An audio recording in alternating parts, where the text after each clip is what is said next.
man, you're so funny, you blow my mind. Hey, Mickey. Oh, Mickey, oh, so funny, I wanna believe. You take me by the heart and you take me by the hand. Oh, Mickey, you're so funny, I want you to understand. Hard like you, Mickey. Mickey, don't break my heart. I gotta say, Kahn is a complex guy, if not a little high-strung. Now prepare your brain for razzle-dazzle. Hey folks, welcome to Squirrel Tactics. Like, subscribe, check out the Patreon, let's do this. Kahn Super Phone, which is apparently this in Lao, voiced by Toby Huss, and you know what's coming. Chief, the strongest man in the world. Husband of Min and father of Connie, or Kahn Jr. We know that he's Laotian. So are you Chinese or Japanese?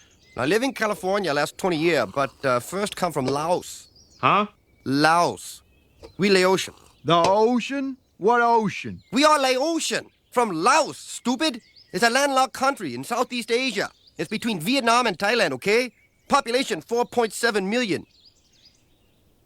So are you Chinese or Japanese? Oh. More specifically, he's supposed to be from Luang Prabang, Laos, but he's still Laotian. Mr. Kahn, I'll have a Mai Tai. What you think? I work for Hank? Dad, this here's my new neighbor. He's Japanese. No, he ain't. He's Laotian. Ain't you, Mr. Kahn? We meet his mother, Laoma. Huh, Kahn has a mother? Somehow I always pictured a pod situation. Who has a brief relationship with Bill in Maiden Ireland, first without Kahn's knowledge. Every time my mother come back from your house, she's sweaty and exhausted. Come on, guys, cool it. From now on, you stop riding her so hard. Then, once he found out, much to Kahn's chagrin,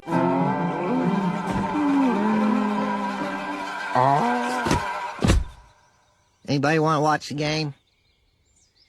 but by the end of the episode, he somewhat comes to accept it, even though their relationship is only mentioned once after this episode, and she just magically fades away. You know, he's not so bad. He kind of like those dogs that's so ugly they almost cute. Yeah. We learn and pour some sugar on Kahn that apparently his father was a fisherman, or at least his ancestors were. Welcome, General.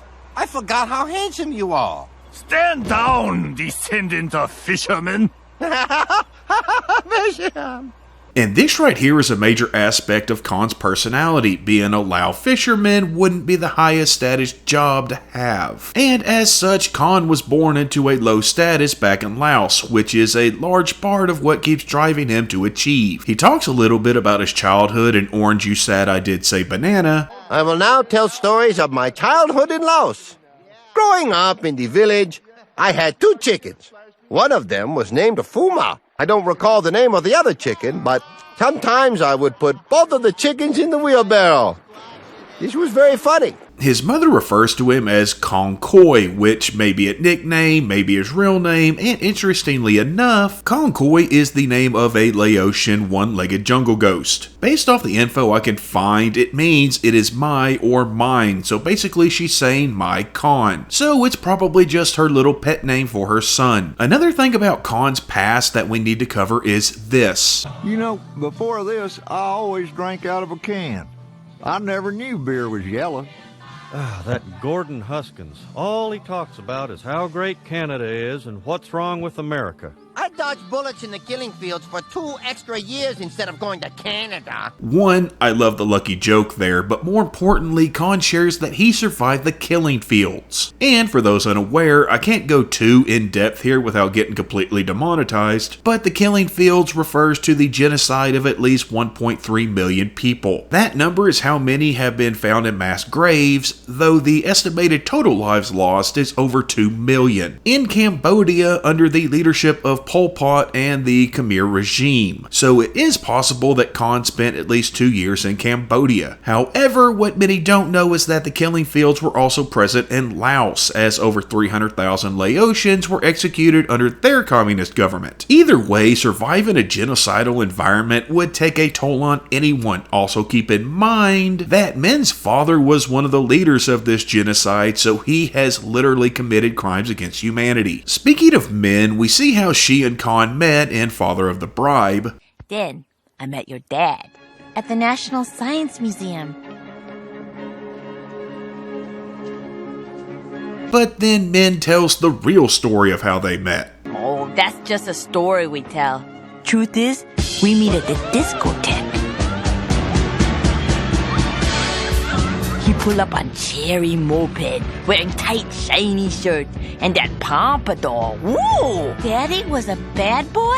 In the year of washing dangerously, Kahn gives one of the reasons why he got with Min. Stupid lottery. I don't know what I'm doing wrong. I live in a hillbilly neighborhood. I buy ticket in crap part of town. Buying lottery tickets is like buying health insurance, a sucker's game. How else am I supposed to rise above this mediocre existence? I already tried marrying into money. Min lied to me. It also helped that her father was a general in a rather oppressive regime, and let's be honest here, Kahn probably married out of his league. This is certainly the opinion of his father-in-law, the aforementioned general, and legit war criminal, who looks down on Kahn and treats him rather badly. So, you're good with computers? Yes. Then put MP3s in my watch. I want talk radio and Frank Sinatra. Well, that's not how it works. Do it. Drag and drop. Well, but I... Drag and drop. But this watch isn't even digital. Like, badly enough that the guys actually start to feel sorry for him, and yeah, that's pretty bad. I have this weird feeling. I think it's sympathy for Kahn. Yeah. Mm-hmm. Who wants a beer? Me. Oh, man. But hey, if nothing else, this treatment leads to Kahn discovering his love for karaoke. There's got to be a morning after. If we can hold on through the night.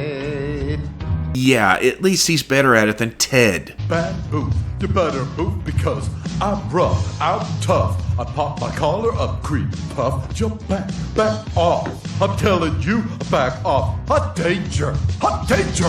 Don't worry, we'll get back to Ted. It's terrible at home, Ted. Anyone ever make you feel like you're less of a man? Feel? In As Old as the Hills, we find out that Kahn and Min had been married for 13 years at that point. Min and I only been married 13 years, but it's quality, not quantity that matter. Last year, on our anniversary, Min and I bungee jump off Route 74 Bridge. I love you, Min Super Nuisance. I love you, Kahn Super Nuisance Pone. That episode was released in 1999, so they got married around 1986. Oh, and apparently their song is White Wedding by Billy Idol.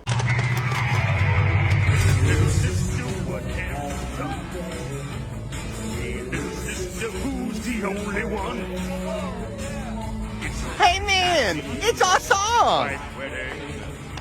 Now, Kahn may not always necessarily show how much he loves his daughter Connie, but we do see it a few times, like in Father of the Bribe. Mom, Dad, I'm so sorry. No. Shh. All your mother and I ever want for you is to be happy. That's why we push you so hard. And now you're not happy being away from Bobby Hill. So we push you right back together with him. He pushes Connie to succeed, being the stereotypical Asian parent, and yeah, he definitely thinks Bobby is beneath her. Left brain workout over. Begin right brain workout now. Bobby, you better go. If my dad catches you here, he'll make me play that song he wrote about you. Fat white lumps about me? Fat white lump. We're not sure where Connie was born. Kahn mentions that they left Laos so that Connie would have a better life. Big reason I started dating you was to rebel against Papa. I thought the general liked me.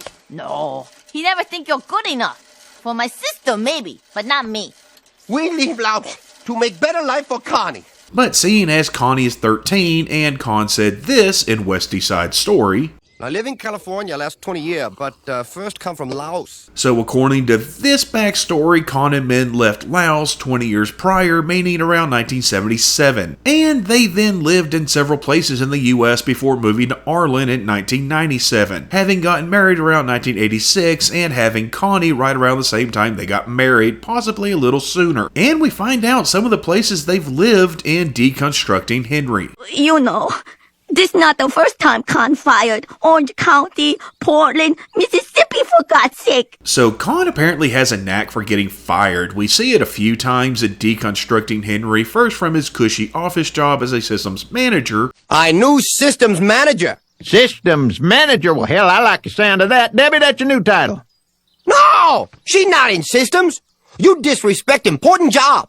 Well, I can't imagine anything more important than what Debbie does. A position he had literally just gotten promoted to. I got severance package bigger than a year of your salary. Yeah. Ha ha! Joke's on him. I don't even make a living wage. Yeah, he tried to show off to Hank how awesome his small windowless office was, which, I mean, at least he had an office and a phone. Private office. You got such a bug in your bonnet about phones?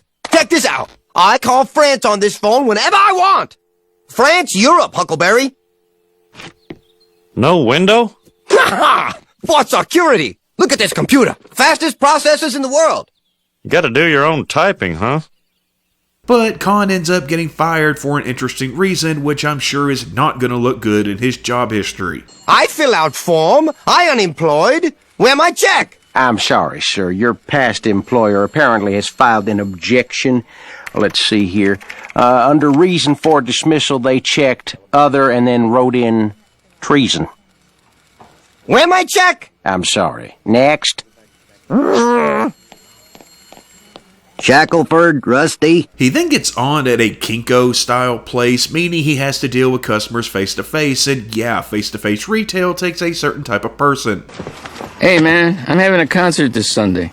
Could I put up one of my posters in your window? Get out before I three-hole punch your face. And Kahn ain't that certain type of person. He ends up getting fired from there as well, but at least he gets to say what a lot of people in his position wish they could say. I can't help you.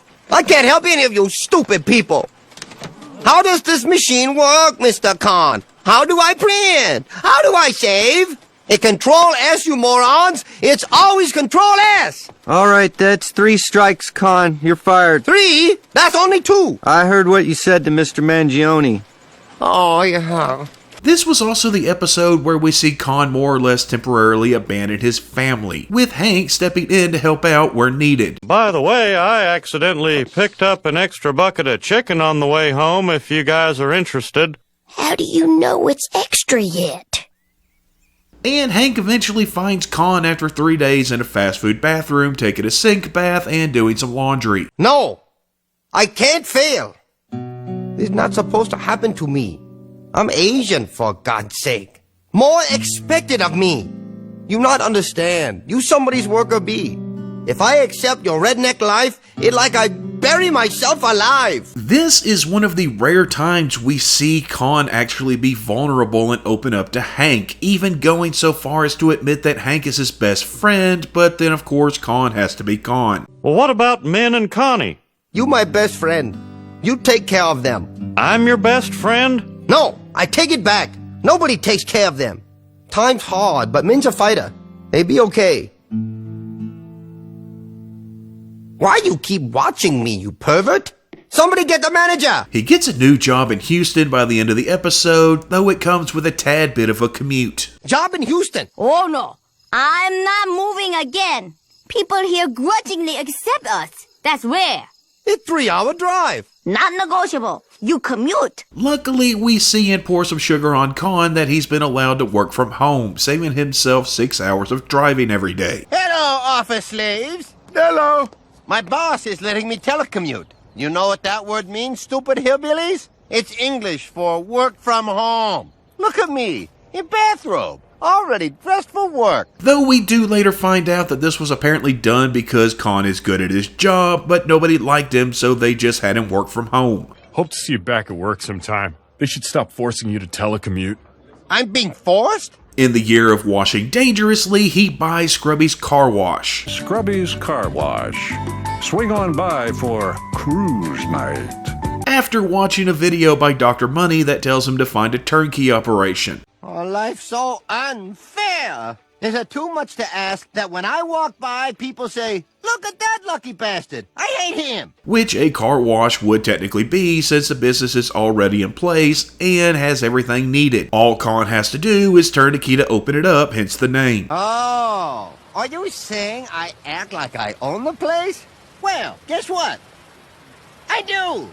See, I need to get rich. And once I found out you dumb rednecks pay someone else so you can wash your own car, I knew I'd found my turnkey gold mine. And with his business acumen and great customer service skill, Kahn built Scrubby's into a franchise. And all Kahn had to do was sit back and rake in the profits. Yep, that's the plan. Our shortcut drive away our loyal redneck customer base. We're gonna lose our heavily mortgaged house. I mean, I can't live in a world where Hank Hill is right. And yeah, that plan didn't work because of course it didn't work. Kahn has no customer service skills. And he started taking shortcuts in order to maximize profits, thereby driving off his customers. The sprayer only gives a couple of seconds of spray for a quarter. Yeah, and the change machine only gives 3/4 for $1. No soap, cold water. Oh, so sorry. No speak English. Babu pig ning ba ping nan nyote. He speaks English. Dang it, Kahn, you're just asking for a phone call to the Better Business Bureau. Carter! Buck Strickland ends up buying the majority stake in the car wash, sending Hank to go get it back up to snuff, which Kahn makes as easy as possible. Oh, but from now on, you call me Big Chief. It'll never happen. Okay, we'll keep it informal. Chief is fine. Now clean up my gold mine, monkey. Ow! Bad monkey. And as Hank sets everything right, Kahn does his own work, I suppose.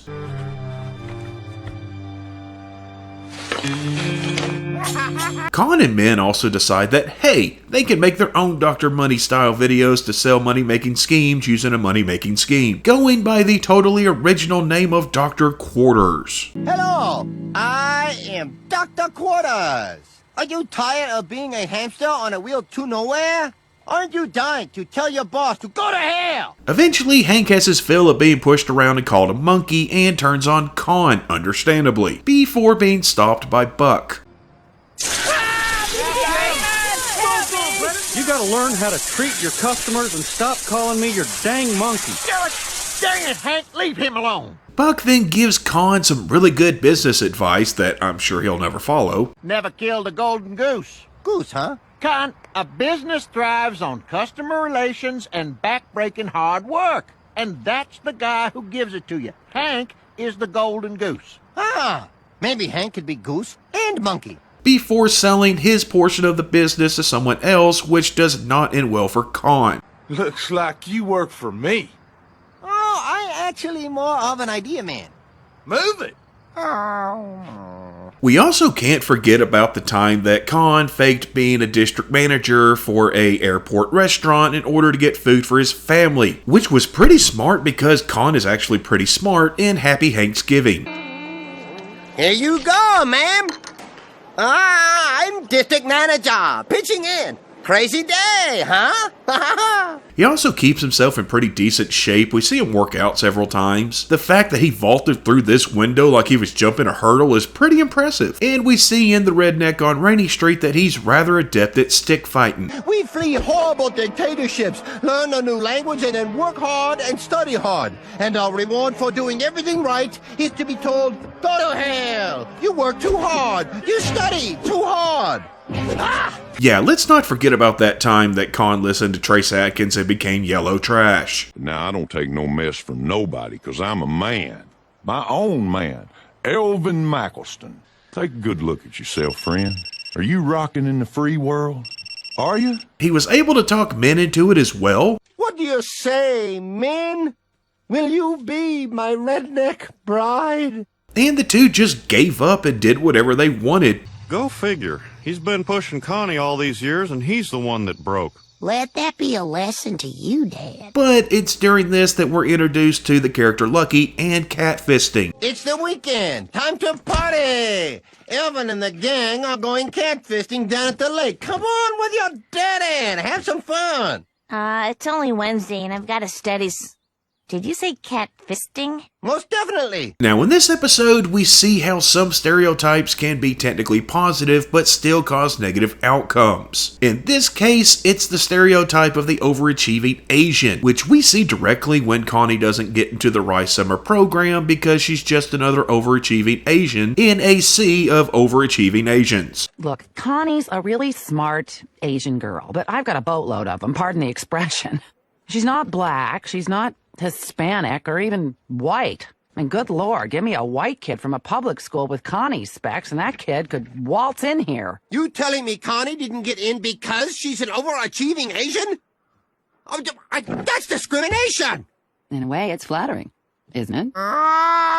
Considering that Kahn has survived a brutal dictatorship and genocide in order to legally come to the US, learn English, pass the needed citizenship test that the average American couldn't pass, and achieve the American dream, yet he's told that it doesn't really count because his kind of people are just expected to do that. Let's be honest here. Kahn is the American dream. He's a foreign-born immigrant who started off as poor and worked his way up to a house in the suburbs with a wife and kid. That is the classic American dream. And possibly what's the saddest thing about Kahn is the fact that he constantly wants to achieve the American dream when he already has, and a large part of what drives him is the stereotypes against Asians, as well as the shame of being considered lower class due to his parentage, and the trauma of surviving a literal genocide. Hey, Kahn, I know the secret to success.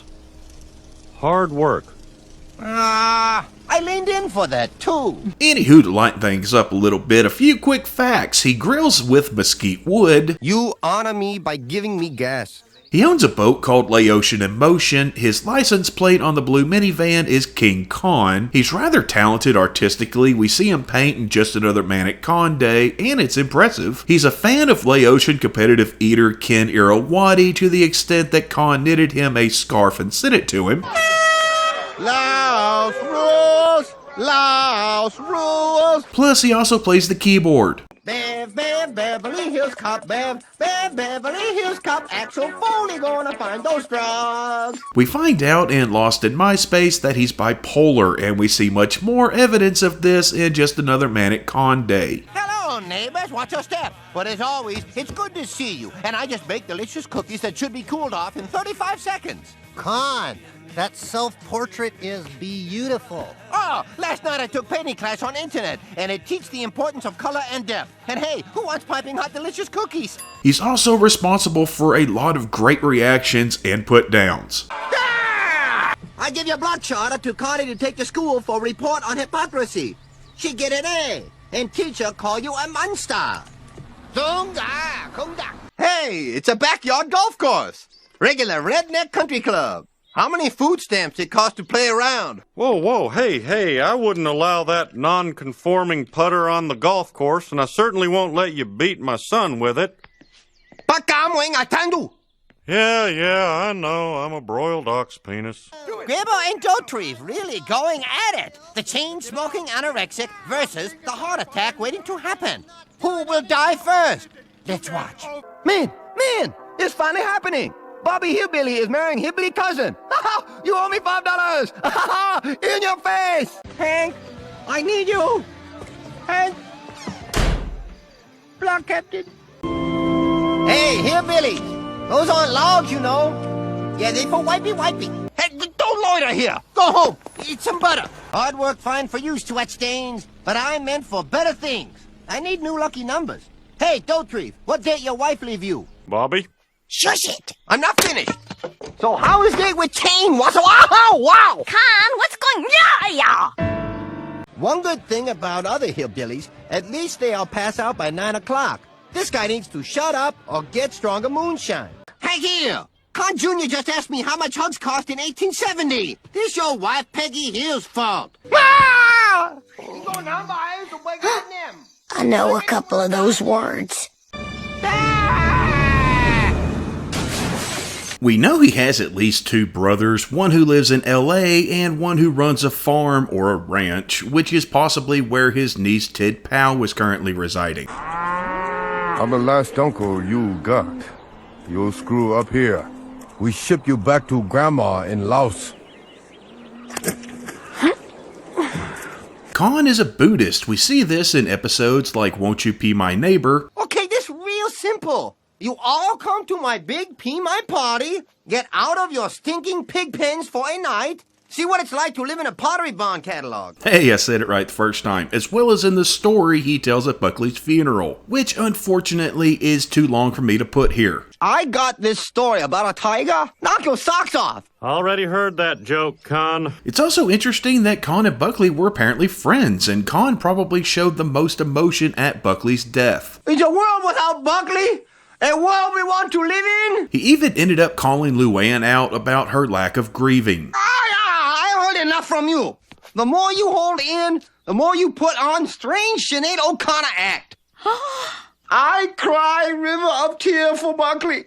Why not you? We also see him get upset that Buckley's angel appeared to Luann and not him, though he does buy one of Buckley's trampolines. Oh, Buckley's angel? Why you not come to me instead of that redneck little hot potato? Oh, Buckley's angel! No! No! But at least Kahn stuck to his religion and didn't just give it up for the sake of business like some people. Ted! I looked for you at the Buddhist temple. Oh, hello, Kahn. We're Episcopal now. It's just good business. So it's probably about time we talked about Kahn and Ted Wasana's song. Oh, we'll be there. And then maybe this summer we come visit at your beach house on the Gulf. Of course. Well, let's set a date. I get calendar. Please, do not make this awkward. The same level of disdain that Kahn often harbors towards his neighbors, yeah, that's how Ted views Kahn. To the extent that even though Kahn pushes Connie to date Chain Wasana's song, Connie Subaru Simpon, me Chain Wasana song. You are much more beautiful than your picture led me to believe. What picture? I send him pictures, so what? Go have a great time. Ted and Cindy are not quite on board. How hard would it have been to say we had to pick up Uncle Vaughn at the airport? Not very.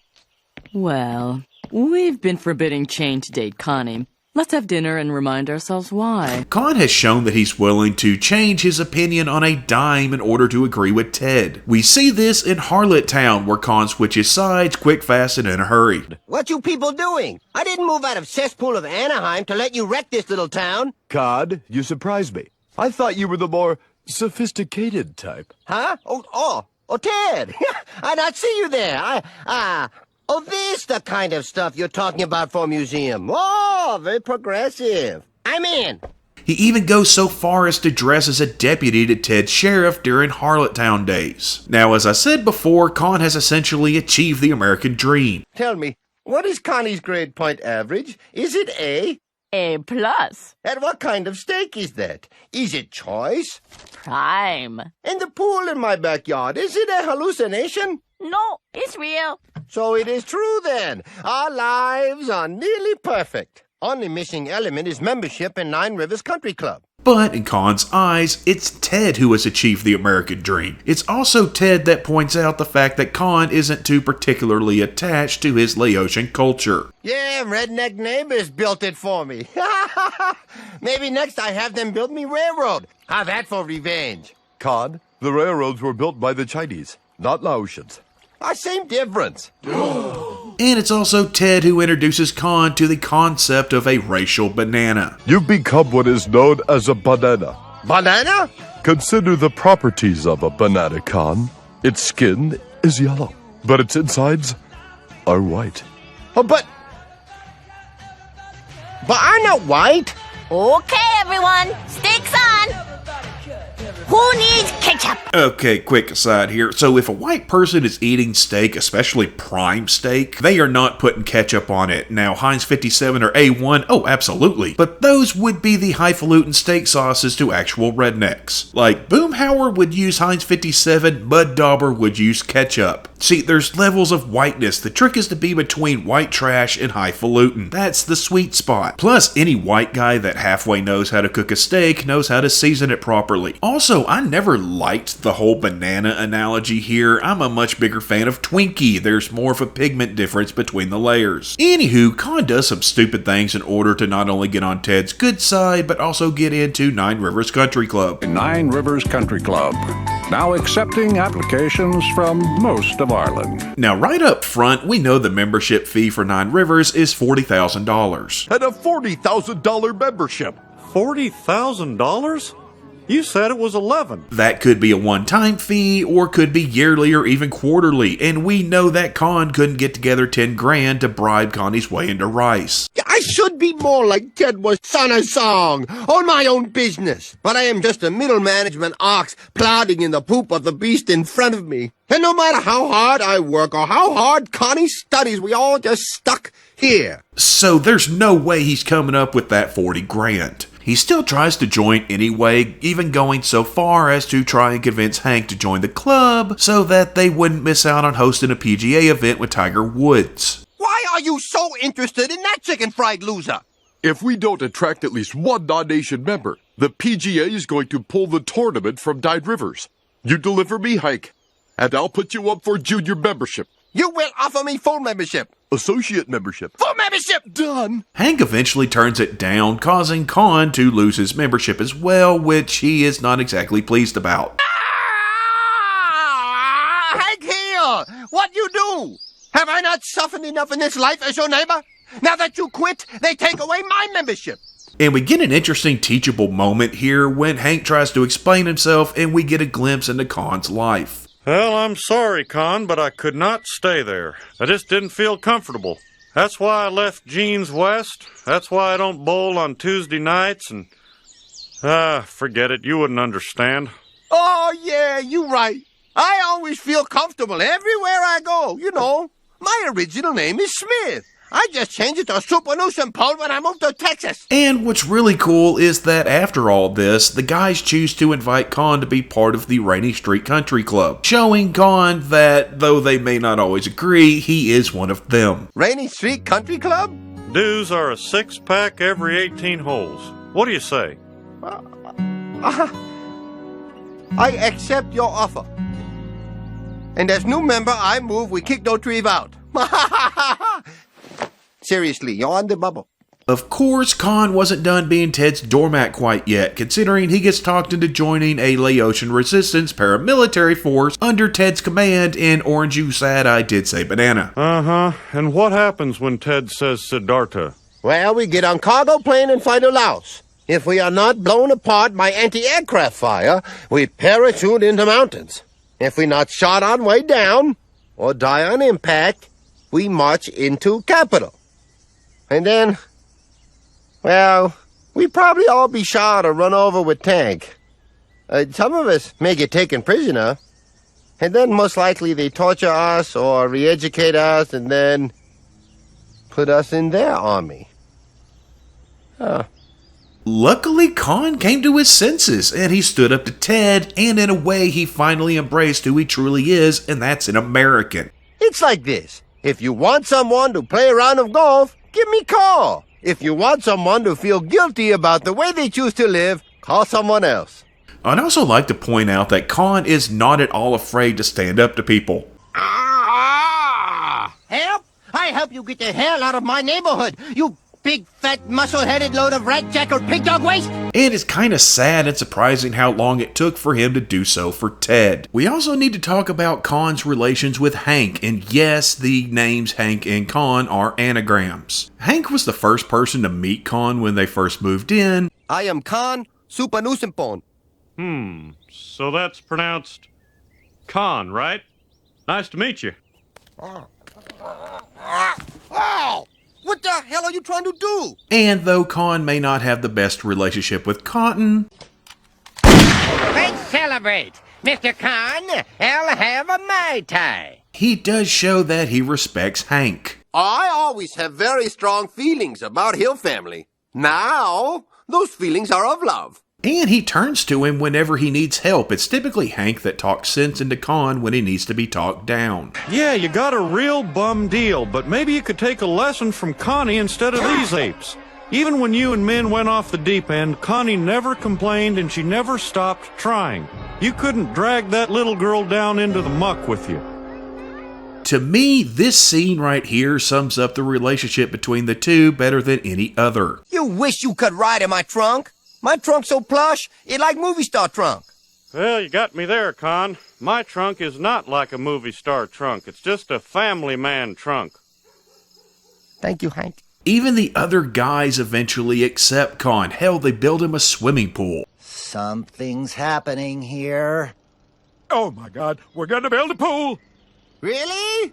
Oh my God! So, Kahn is a more complex character than many give him credit for. Yeah, he's sometimes borderline racist. He, for the most part, looks down on his neighbors and views them as being beneath him. Though it is clear that he respects Hank, but he also comes from a history of poverty and violence that most of us could never imagine. So, he's owed a little leeway in his behavior. Kahn's character arc to me is all about struggling. He struggles to find his place in a world filled with people that don't look like him. He struggles to provide an environment that would allow his daughter to blossom to her highest potential. And he struggles with his own flaws, be they caused by trauma or greed. He began the series as a foreign neighbor, but became one of the guys by the end of it. And I guess Kahn's real arc is coming to the realization that though he may have come from Laos, he's not Laotian, he's American. Thank you, Hank Hill. Here. Yep. Yep. Yep. Mm-hmm. In my experience, a lot of people say they're gonna hit you, but not many actually do it. Well, that's very clever prank you play, Hank Hill. You take advantage of poor old defenseless woman to spite neighbor. Wait till your mother come here on rocking chair tied to roof of car. I make her dance for nickels.